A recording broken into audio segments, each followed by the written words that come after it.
Podcast is now starting. All attendees are in listen-only mode. Hi everyone, thanks for joining us today for the Canadian Tree Fund's 5th webinar in our new series, which aims to bring relevant topics in arboriculture and urban forestry to Canadian arborists. Today's presentation is on the Alberta Tree Register. Our presenter today is Dustin Bajer. Dustin is a teacher, urban bookkeeper, nurseryman, and tree advocate. In 2019, Dustin began researching Edmonton's heritage trees with support from the Edmonton Heritage Council. While cataloging trees, his research led him to connect with Maureen Sexsmith-West, a Lethbridge arborist and Canadian Tree Fund trustee. Together, they are working to create the Alberta Tree Register. The Canadian Tree Fund extends a big thank you to Dustin for joining us here today. Take it away, Dustin. Hey, thank you very much for having me. I'm excited to share a little bit about this project that we've been working on and where we're at. I was saying sort of pre-presentation that this is very much a project in progress, and we're still very much working on it, though I would argue that this project, if successful, will never really end, and that its continuation is really probably would be its biggest measure of success. If we can build something that has legs and that can be maintained over the years, like these trees are being maintained over the years, then I think we'll have something really special and hopefully very useful. So I'll get to that a little bit more later on, because this is not the first attempt to create a register of heritage trees or veteran trees or unique trees within the province of Alberta. And I would argue this is at least the third attempt. And so I'm going to talk a little bit about those past attempts, not as a way of criticizing them, but maybe as a way of guiding what we can do to hopefully not fall into some of the same sort of traps that have happened in the past, if that makes sense. How am I coming through on audio? Is everything kind of nice and clear and you can see my presentation? Yeah, it's great. Thanks, Dustin. Okay. Excuse me. Perfect. Then let's jump into it. So the Alberta Tree Register, as I mentioned, is a work in progress. And so as such, I'm actually going to jump back in time to a project of my own, and that is researching heritage trees in the city of Edmonton. I have been working on this project since 2019 with support from the Edmonton Heritage Council, and it's this project and this work here that ultimately led me to Maureen and to the work that is now happening on the provincial-wide register. So I thought I would kind of, in an attempt to explain the larger provincial project, maybe zoom in and talk about what I was doing sort of just prior to that. So, oops. Oh, of course, I hit a link. Sorry, technical difficulties, folks. There we go. Perfect. So with the, a little bit more about myself. So I grew up in the country, outside of the city, on an acreage. Parents are really big into landscaping. I was really big into running around the forest and building forts as a kid. A little bit later on, took an interest in horticulture, worked at a local tree nursery out near Bajer, where I grew up. I now run a tree nursery in the city of Edmonton called Forest City Plants, mostly, obviously growing mostly liners, but selling direct to market and working with school and community groups, and did a Master Gardener course, permaculture design certificate. And so I kind of come at trees not as an arborist, but a little bit more from the horticultural nursery side of things. That being said, I've really kind of come to view trees as an important piece of green infrastructure, especially in our municipalities, to help us combat things like urban heat island or flood and drought mitigation. Obviously, there's a food component if that's a direction that you want to take things. Habitat creation, building biodiversity, creating diversity in that urban canopy in order to prevent loss due to pests or diseases. And so I really have fallen in love with trees, and I really started noticing a lot of special trees around the city of Edmonton and wanted to go through and catalog them and really try to find some of their backstories, because I think it's there's a lot of these trees do have a fascinating story, and I've come to learn that the trees that we have around us are in fact a reflection of sort of the people and the communities that they interact with. And so to give you an example of, from the city that I'm in Edmonton here, we have this amazing elm canopy, and ash canopy, both of those trees obviously in risk due to some diseases, but those were conscious decisions to bring those plants in. It was a conscious decision to plant that apple tree,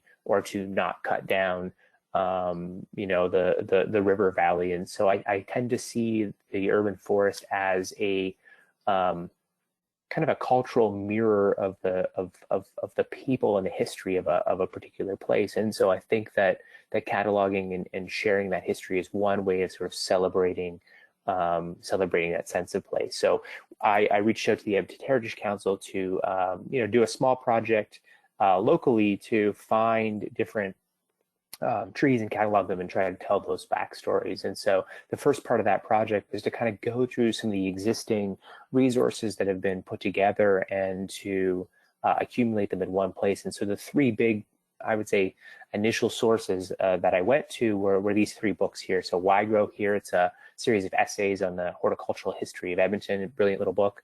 The Heritage Trees of Alberta, which was put together by the Heritage Tree Foundation of Canada, which was a sort of a short-lived but very mighty foundation here in Alberta to catalog heritage trees across the province, and I'll return to that in a little bit. And then there was a book published by Alberta Forestry in the 80s, I want to say 86, Alberta Trees of Renown. And so a lot of the initial work was to go through these existing sort of databases, or what was left of these databases, to try to identify some of those trees, as well as reach out to individuals and try to start mapping them. And so that was kind of the initial phase of my journey into cataloging local trees. And so with this project, obviously the Edmonton Heritage Council is a very sort of Edmonton focus, so we haven't yet expanded out to the province on that. But like Dustin, a few of the trees. Yep. Dustin, sorry to interrupt. I'm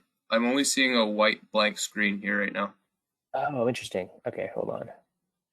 Do you see my? I can see it now. Okay, I'm gonna hit play. Do you see it now? No. Are you able to switch? If you're on are you on two monitors? No, I'm not a single monitor. But here, I'm gonna go stop sharing, or actually, I'm gonna go. Okay, I'm gonna go stop sharing screen, and can you see? Here, actually, can you send me an invitation to share my screen again? Yeah. And instead of going window, I'm going to go.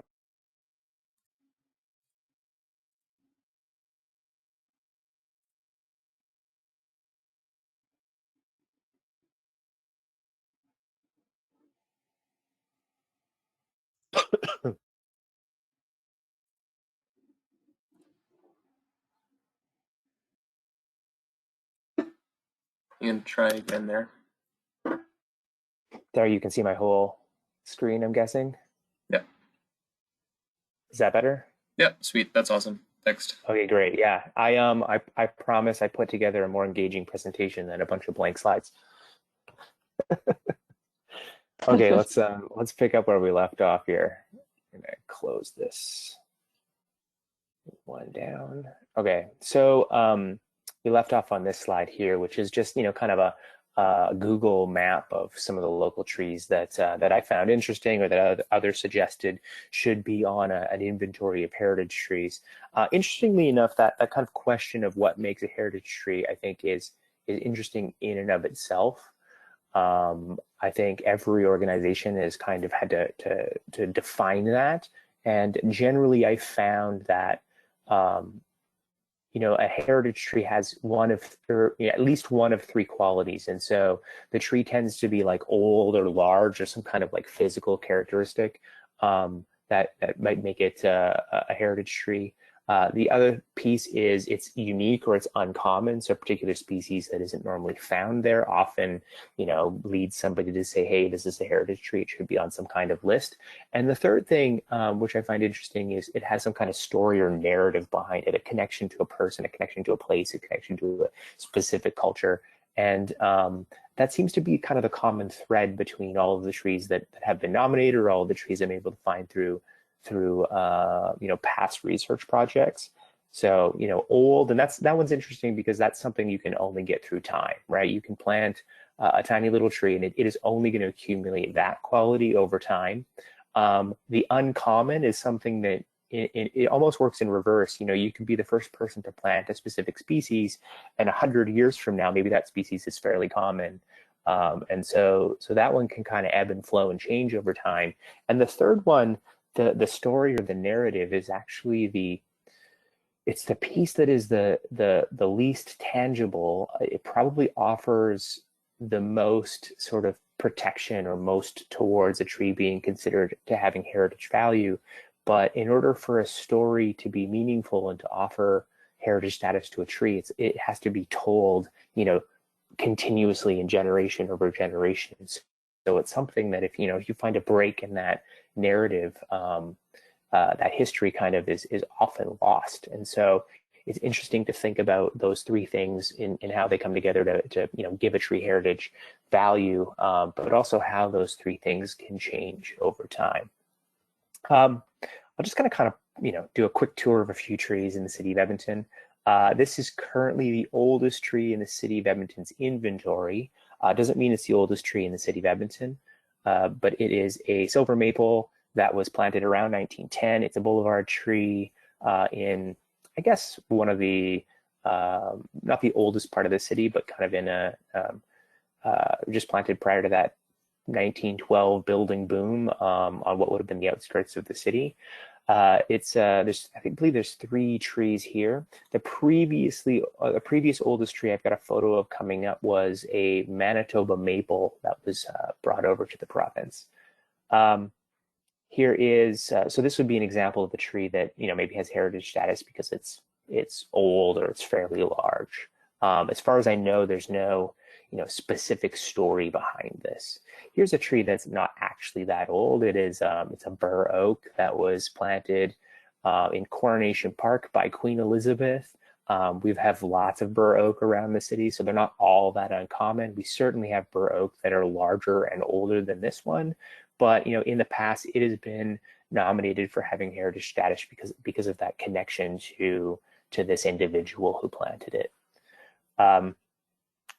This here is our previously oldest tree in the city of Edmonton. So this here is a 140-year-old Manitoba maple that was planted by Laurent and Eleanor Garneau, who were Métis settlers from Manitoba. Laurent was a soldier in the Red River Rebellion. The story is that he and his wife brought some seeds, or brought a little plant from Manitoba, and planted it at their homestead in what is now known as the neighborhood of Garneau, so by the University of Alberta. This tree way outlasted the actual house, and unfortunately was pulled down a few years ago by the University of Alberta due to some safety concerns. But one nice little kind of, I guess, redeeming quality of this is that the wood itself has been reclaimed and is all being turned into gifts for the Métis community. This is probably Edmonton's most famous heritage tree. So this is a horse chestnut that is located in downtown Edmonton. It was planted around 1920 by the oldest Holowash, I'm not sure how to say that last name, son who was studying violin in Vienna. And so the son was sent to Europe to study violin and picked up a horse chestnut off of the streets of Vienna, brought it back to Edmonton, and planted it in the backyard where it grew, and is now, 101 years old, is doing surprisingly well for its current sort of state. The house is long gone. High rises have shot up around it, and it's in a back alley surrounded by a parking lot. And so much of the roots of this tree, unfortunately, are sort of encased in concrete. And so the fact that it's doing as well as it is kind of remarkable. But I would say that this tree often is cited most often in the city of Edmonton because it is, it's 101, which in the grand scheme of things, I realize is not actually that old, but for the city of Edmonton, it is. Two, it's not a common species. We don't have a ton of horse chestnut in the city, and this was probably the first. And three, it actually has this story behind it of where it came from. The oldest son then went on to become a member of the Edmonton Symphony Orchestra, and so there's this kind of this past narrative that can be attached to it. And so in terms of heritage status, it's fortunate that it has all three of those defining characteristics. The second part of my project is really to try to share these stories, which is why I like to do these kinds of presentations. Tell people about heritage trees and hopefully convey why I think they're amazing and why I think they matter. And this project here, this part of the project got a little bit delayed, or I'd say I'm kind of still working on this, but this is probably something that's going to always keep going. Here is another tree in the University of Alberta area, also in Garneau. This is a nice sugar maple. Actually, this tree was planted in, there was two of them. One has since been removed. Not sure why, I don't ever remember it, so it's before my time. But this sugar maple was planted around 1890. So actually predates the oldest tree in the city's inventory, but a big, beautiful tree doing very well here in the city of Edmonton. And then I get interesting, nominees like here's a spruce that, really, as far as I know, the only interesting thing about it is it has this really old spike stuck in it. I'm not sure why. I can't find its history, but maybe the mystery in and of itself might lend it a little bit of a story and thus some heritage status. Here's a bristlecone pine growing in a front yard in Riverdale down in the River Valley. Once you kind of know what these are, you start seeing them around the city, but not very common. These are definitely one of my favorite trees. One, they're kind of bizarre looking. They look like something maybe you'd find in an ocean. Actually, a lot of people, I'll get messages being like, hey, there's a monkey puzzle tree over on whatever, and it's always ends up being a bristlecone pine. As far as I know, there are no monkey puzzles in the city of Edmonton. But the fact that this tree can live for so long, I think, gives it, in terms of those three qualities of those three characters, gives it a potential for some future heritage tree. This is a really interesting one. So not a tree, but we have here in the city of Edmonton these large patches of wild goji berry. And so these were plants that were brought to Edmonton by our early Chinese settlers. Chinatown was set up on the edge of the river valley, and there was many Chinese market gardens. I've heard as many as 15 of them dotted throughout the river valley. Those market gardens are no longer there, but these goji berries, being perennial, have established and have self-seeded and have sort of spread and turned into these big giant pads of what I would argue are an Edmonton heritage plant that is connected both to that place and to the folks that cultivated it when they first arrived. And so a lot of this stuff, goji aside, has actually already been cataloged in the past, and I think that was it shouldn't have been a revelation for me, but when I started cataloging for this Edmonton specific project, it wasn't very long before I started running into some of these other resources. So the Alberta Trees of Renown, in particular, a few Edmonton trees in there, most of them no longer in existence. But the more contemporary book, The Heritage Trees of Alberta, was really just a published book, a published segment of a larger tree data set. And so trying to access these larger data sets, that led me to really broader work in a province, and to this human here. So this is Maureen Sexsmith-West. I was put in contact with her from somebody from the city of Edmonton that says, hey, if you're interested in heritage trees, you need to talk to this lady. She is an arborist in Lethbridge. She runs Ladybug Arborists, and she is a a board member of the foundation, and I hope I'm saying that right. I'm sorry, of the Tree Fund. And she was partially involved in the Heritage Tree Foundation of Canada. And so really what the Heritage Tree Foundation Canada project was, is they formed a nonprofit sort of 2006 to 2008. They brought in nominations from across the province of trees that should go into a database. They had a board, and the board sort of vetted those trees, decided whether they belonged in a database or not, and a large digital database was created. And from that, a small segment was turned into this book, which is a great book, highly recommended. Unfortunately, what happened is the digital database crashed. And so all of the digitized records of some 800 trees across the province were lost. There are some sort of remnants of the physical copies, which we're trying to get a hold of now. But at sort of this stage in my research with the city of Edmonton, sort of realized that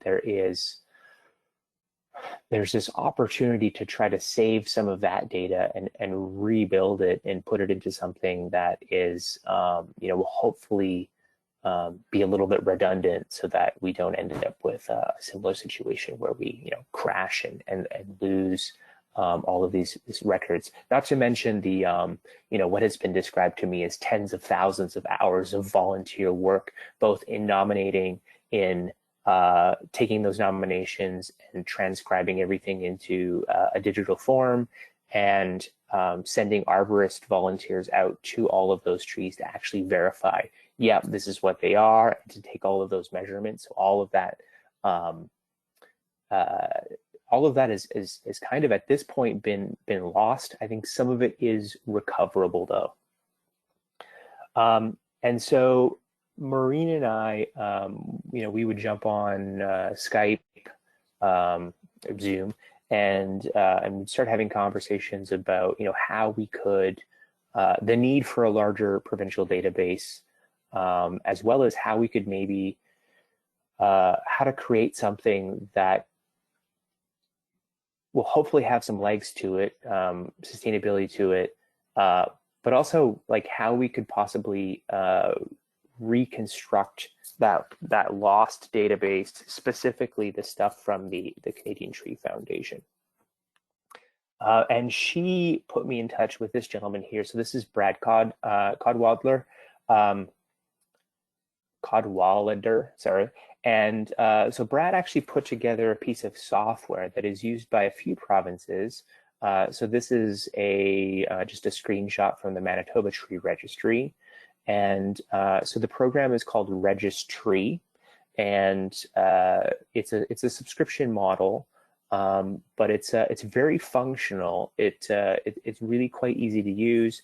Makes it very simple for anybody to create an account and walks them through how to take tree measurements and post it into a database where admin can then go through and make sure that the tree data is sound, or can work with volunteers to send arborists out to confirm, and so we actually Maureen really she went out of her way to personally cover the cost of that initial getting this software up and running for an Alberta tree register. And so the idea was to use the same software that Manitoba is using, which would offer some compatibility in the future should there be an opportunity to create, say, a larger national register, if these things can kind of talk to each other, but also because the backup for this software is fairly redundant, so the data is fairly secure, but it also is quite accessible. I think one of the things about the Heritage Tree Foundation of Canada data, and I don't think this is not necessarily a criticism, because I think there's some valid reasons for doing this, but the data was fairly private. It wasn't publicly accessible, and I realize a lot of that was because some of those trees were on private property, and the owners didn't give permission to show where they physically were located. But I think what happened in the end is because this database crashed and it wasn't publicly accessible, a lot of that for a lot of people was essentially lost. And so by picking a piece of software that is a little bit more public and has some redundancies built into it, we're hoping to create something that will hopefully be more useful, but also be a little bit more secure in the event that we have some kind of glitch that causes something to go down. The other nice thing about this is you do have the option of adding a tree, but hiding its location. And so you could still search a tree, learn about a tree, but not know specifically exactly where it is if the property owner doesn't want to share that information. And so it was kind of around this time, would have been about November of last year, we started putting together I put together a grant for the Canadian Tree Fund, specifically the Jack Kimmel grant, to build out some resources, especially a website that we can use to sort of house the register, to share resources on how do you measure a tree, what is a heritage tree, why would we want to catalog and keep a record of these, how to use the register, and start building out some resources, some presentations that we can take to municipalities or heritage organizations to tell them about the register and to show them how to use it.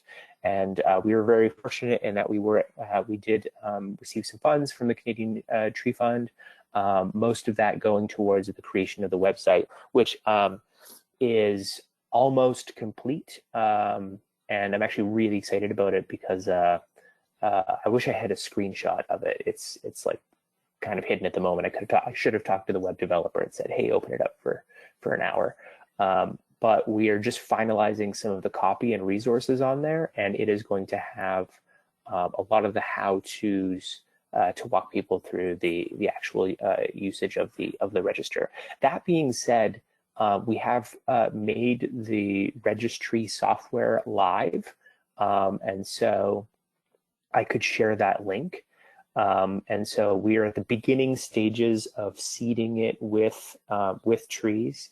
And in order to do that, so Maureen and I have kind of realized, speaking of sustainability, but this is, in order for this thing to continue and have legs for long term, it definitely has to be more than Maureen and I. And so we've reached out to a few different groups and different people who are very much into trees. And we, kind of started an initial social media group. It is a private group, so it's invite only at the moment. But these folks here we're now inviting into and sharing this website or the register, which, as I mentioned, is live, but it's not something we've actively been sharing it out. And slowly we're starting to get a little bit of database built up pre our website launching. Once our website launches and we start actively going out and doing presentations on the register itself, hopefully we will have 100 or so trees in here, so that the register, in addition to being a place to add more trees, is also going to be a place where that's going to be useful for folks who want to jump in and see what's there already. So I guess this is maybe a good opportunity to talk briefly about who a tree register is for. And so as we kind of laid it out in our grant application to the Tree Fund, we really see a tool like this being useful for municipalities. It is true that a lot of the larger municipalities do have their own inventories, and this is not an attempt to rebuild an entire inventory of a city, though. How cool would that be? But most municipalities don't actually have a very clear record of unique, uncommon, sort of special trees. So even here within the city of Edmonton, you can go around the city and you can find trees that have the little plaques on them, and it's great. But those were put together by the Heritage Tree Foundation and are not actually formally recognized by the province or formally recognized by the municipality in any way whatsoever. And so while a lot of people see these little signs and they assume that the tree is protected, between you and I, there's no actual bylaw or anything that offers protection for any of these trees. And so hopefully by putting together an inventory of really special trees and making the case of why they're important, we can start to bridge those conversations with individual municipalities or maybe the province as a whole to get these trees onto municipal or provincial listed as municipal or provincial heritage resources. That would kind of be, personally, that's a really big goal for me.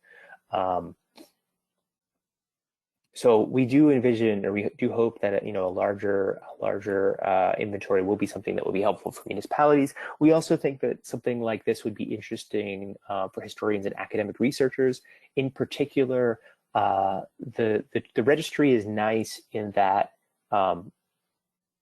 individual trees can be continuously updated, and as they're updated, old data is not lost, and so you actually see a trail of how a tree grows over time, as an example. So if we have 10, 20, 30, 100 years, fingers crossed, of data on the growth of a particular species, that might be interesting to somebody doing some academic research on the growth of a tree. Maybe they want to compare tree growth in different parts of the province, or maybe you just have historians who are interested in the backstory and the history of these trees, or when a specific species maybe shows up in the province of Alberta. For the arboriculture industry, I suspect that most arborists have a keen appreciation for unique trees and would like to see them protected. But I actually think kind of putting on my nursery owner's cap. I think that there's probably some opportunities to propagate from some of these trees, either through the careful propagation of tissue, or through seed collection. I think this is especially useful when you have maybe an uncommon species in a province that is doing exceptionally well, and trying to propagate from that plant as a way of not only carrying on the genetics of that particular tree, but tapping into sort of proven genetics in a province. So I'm willing to bet that you could collect a lot of horse chestnut seeds and plant them all over the place, and some of them just aren't going to be able to cut it in this climate. And so the fact that you have one in downtown Edmonton that's been thriving, that suggests to me that those are the kinds of genetics that would be really useful to the arboriculture industry to protect, but also to carry on and propagate.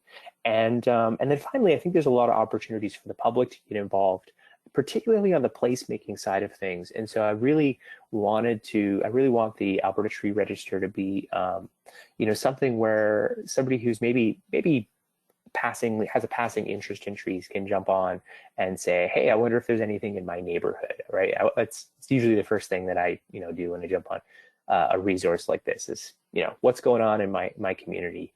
But I think there's opportunities for walking tours. I think there's opportunities for publishing biking and walking maps. And so I think that there's lots of ways to build that public engagement in. But first and foremost, we have to build up this register, this list of plants. And I would say that, in terms of differences from past approaches is, I've seen a lot of curation in the past. And I once again, I'm not knocking curation. I think, especially when it comes to a book, right? Here's a physical book of interesting trees in the province of Alberta. Curation is very important, right? If there's 50 trees in there, I want it to be like the 50 coolest trees in this province. But something like a digital database that, doesn't have shelf space, and you can add, essentially an infinite number of trees in there. I think it actually simplifies things to say, we're not going to be gatekeepers on what goes in here. If somebody wants to throw their grade 1 spruce tree into the Alberta Tree Register, phenomenal. Is it old? Is it big? Is it unique? No, no, no. Is it have some kind of story behind it? Maybe. Maybe it will in the future. And how amazing would it be if, I don't know, let's say you've got 80 years of data on a single spruce tree.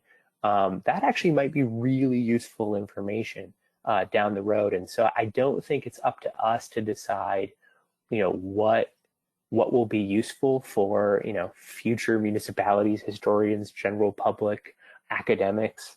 I say if somebody cares enough to create an account, which anybody will be able to do, and add a tree to the Alberta Tree Register, awesome, chef's kiss, go ahead, do it, amazing.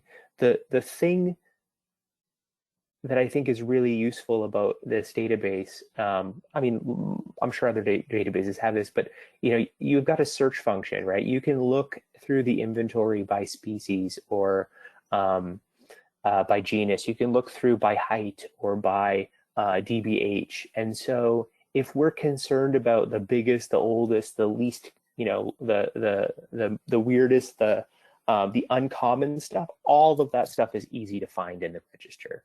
And so I'm not worried about watering down, the 1,000-year-old larch tree because there's not a lot of them. And so that cream is naturally going to float to the top in the database, and people are going to be able to find it. The other thing that I'm really excited about and really kind of keen with this project is sort of open access. So I mentioned this already. If we don't have gatekeepers, then, why not let anybody add a tree? And so it doesn't mean that it's all willy-nilly. We have admin. There's various sort of levels of users within the system. And so once a tree is submitted, it is the responsibility of somebody to take a look at it and see, make sure the data is good and follow up if there's some missing data. But we're not, if like I said, if somebody wants to go through the steps of adding a tree, we're not going to say no. And then kind of our to-do list. I mentioned that this is very much a work in progress. And so it's still very much happening. We're in the process of launching a website, which is going to be live very shortly. Public workshops, so sharing what we've been doing, these kinds of things, teaching people how to use the tree register, working with that kind of close-knit community on Facebook to seed that register so that to a point where it becomes useful.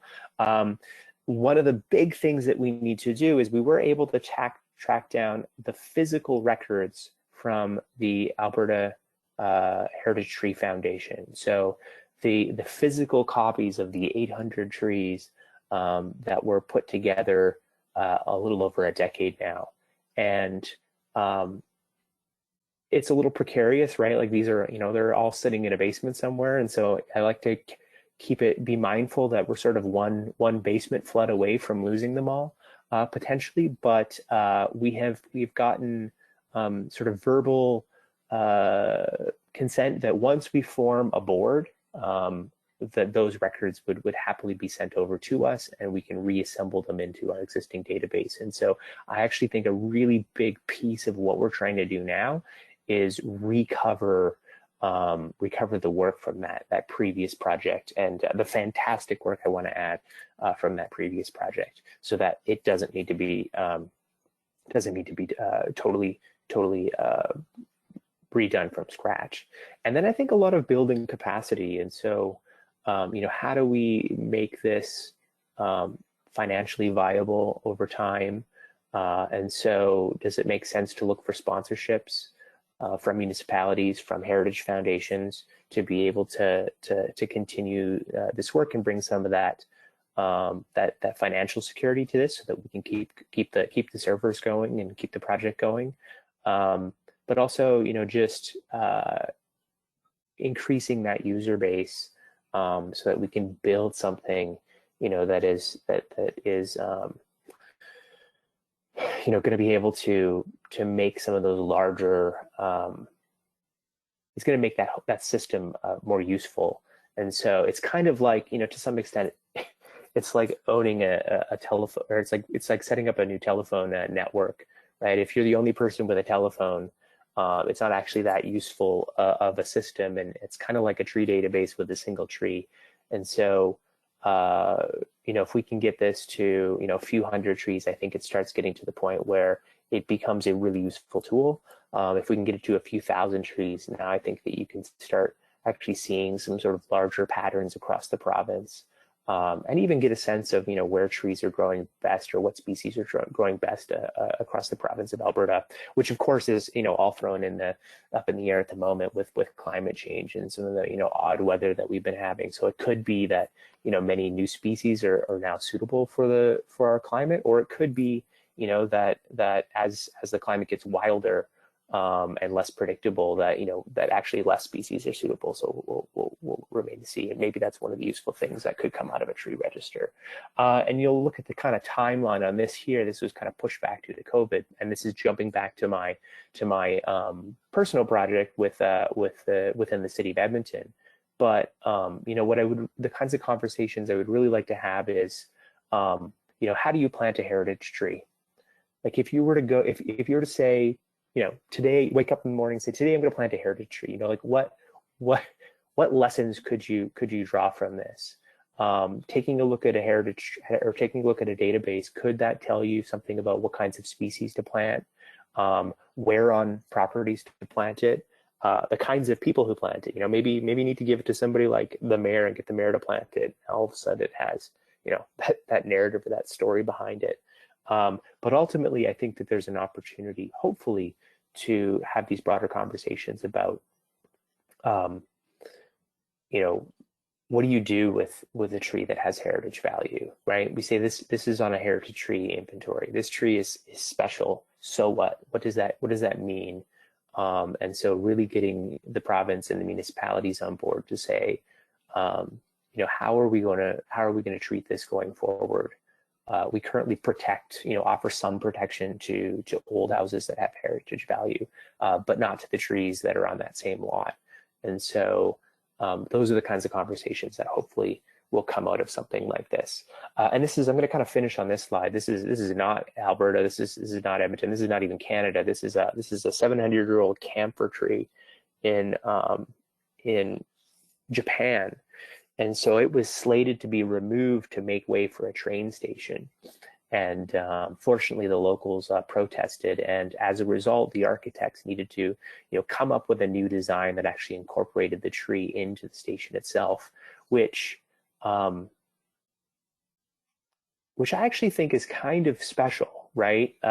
For me, and this is just my Dustin hat on right now, just a guy who loves trees hat on right now. I think, especially in a place like Alberta, that it is a fairly young city. Edmonton's a fairly young city.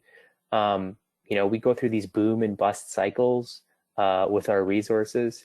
And, when things are booming, we smash things, take that down. What, 30 years old, 40 years old, pull it down, build something new and shiny. And often I think our landscaping, our trees are a casualty to that. But I actually think that if you're forced to develop around the landscape, around existing trees, I actually think that makes for more interesting architecture. It makes for more interesting spaces. And so on a personal note, I see honoring and protecting trees in the city as a way of actually building a more interesting city to live in. And of course, as I kind of opened with, trees are this like living infrastructure, and a healthy urban forest is, I can't think of many things that would do more for creating climate resilience going forward than a diverse, healthy urban forest. And so protecting old trees or ensuring that young trees become old trees is, I think, a really important step and a really important conversation that we need to have. And that's kind of the context in which I view the work that I'm doing within the city of Edmonton. And for me, a larger goal of something like the Alberta Tree Register. So thank you. I'm going to, I guess I've got 10 minutes left, and so we can open it up for any questions.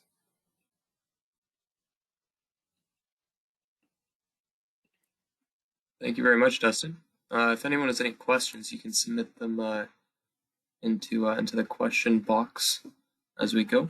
While we wait on that, just going to share the Canadian Tree Fund for those who have not previously worked with the organization. Is a fundraising organization, not-for-profit, based in Canada, with the purpose of promoting and funding arboriculture research in Canada. So stuff that's very applicable to the Canadian arborist or Canadian urban forester.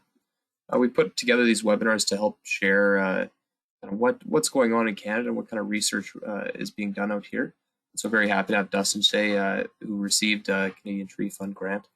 For those interested in helping support the organization and work towards greater research in arboriculture practices in Canada, you can donate to the organization by the link that's posted in the chat now, and that'll take you to a donation page. Any donation is greatly appreciated.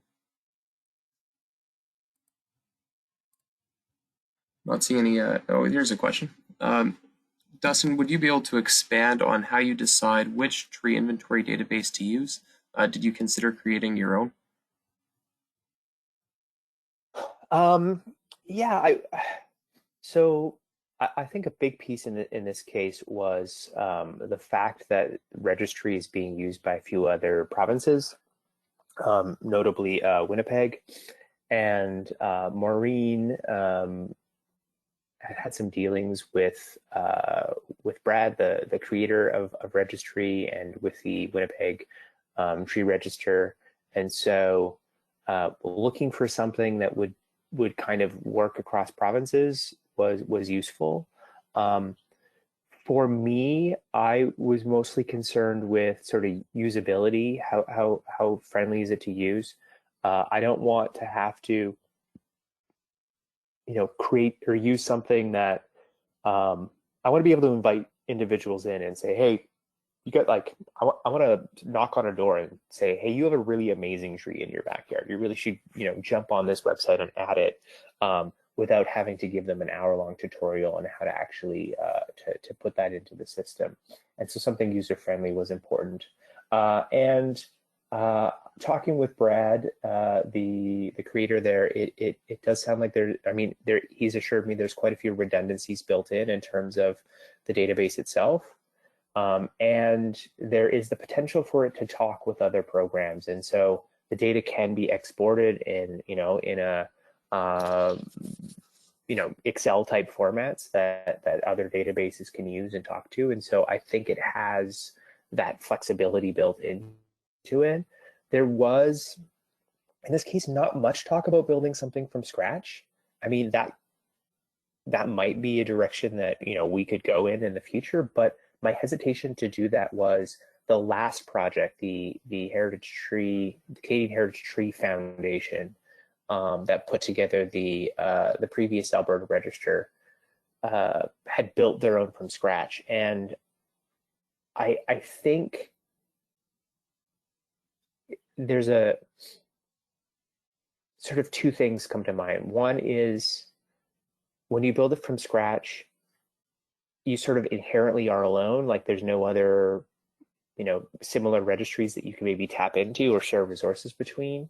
And I think you accidentally can build a little bit of a walled garden around your project. So now the data only becomes accessible to maybe a handful of folks instead of the larger community. And in the case of the Heritage Tree Foundation, their database crashed, and as a result, they lost thousands of hours of work of digitizing all of that content. And so having something that had been around a little while was sort of proven to have those redundancies built in and was fairly accessible to individuals to use was fairly important. So for that reason, we've decided to go with the tree or registry at the moment. Terrific, thank you. Another question here is, contributing to this register would be a really neat project for a kindergarten to grade 12 class to take on. especially grade sixes who study trees in the forests. Are there any plans to put together a teacher's guide at some point to help teachers introduce this to students? Yeah, absolutely. So I didn't, my background's actually education. So taught science and mostly high school for the past 10 years. Yeah, bringing schools into the fold would be phenomenal. I love the idea of, so I just kind of launched a project to fund trees for school and community projects. I love the idea of tree planting at schools and then, having the students, update that data every year. So I think there's lots of opportunities there. And so the part of our grant to the tree fund is to build out some of those resources, and invite people in to use the register. Yeah, so absolutely, like, great idea. Absolutely want to do that. Terrific. Thank you very much. That seems to take us to the end of our questions there. So I want to thank everyone for coming. I want to thank Dustin for presenting today. Reminder that our next CTF webinar is on July 20th with Rosa Gutierrez, the Compliance Service Manager for the ISA, talking about the ISA Code of Ethics. Thanks again, Dustin, and thanks for everyone for joining us today. Yeah, you're very welcome. Thank you for the invitation. Cheers. Bye, folks.